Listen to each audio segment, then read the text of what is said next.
Miller जदि आसिक धान न उठा या पर समस्त धान चाषी को लेकिन आम राजरास्ता रास्ता रोक करूँ।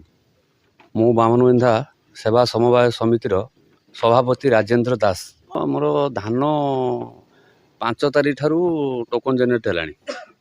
एपर्यंत आज 28 तारीख है धान मिलर मैंने उठाऊ ना उठार कारण हूँ न उठार जे से कहते 8 किलो काटमु 9 किलो काटमु मनमानी चलते से आम काली 4 पंचायत सर्व चाषी एवं समस्त नेता समस्त को डाकी आम बैठक है जे आम आरथर अपेक्षा धानर मान एथर भल होती किंतु एफएक्यू मान न हो आम 6 किलो लेखा काटापी चाषी नेता समस्ते आग्रह प्रकाश करुँक आमर फाइनाल है आम 6 किलो लेखा दमु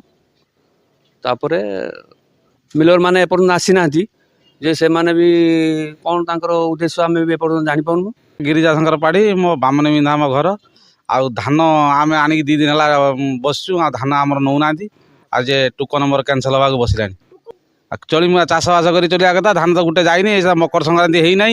आउ हाट बजार तो होनी कौन कर कि अभाव अच्छे से कहया कथा नहीं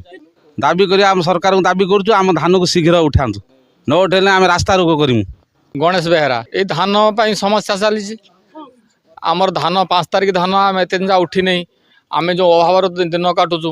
कौन करूँ यही हूँ असुविधा किए कौन 10 किलो काटमु किए कौन 8 किलो काटमु कौन गोटे सिद्धांत नौना कि धान कंटा करूना कि कौन किसी आम कर मोर कहर कथा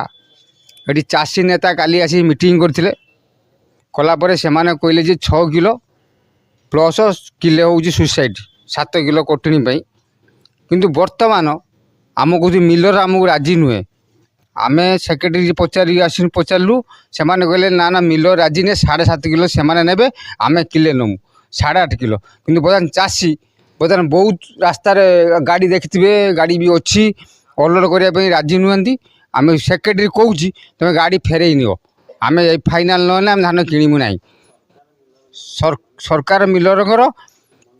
मनमानी चली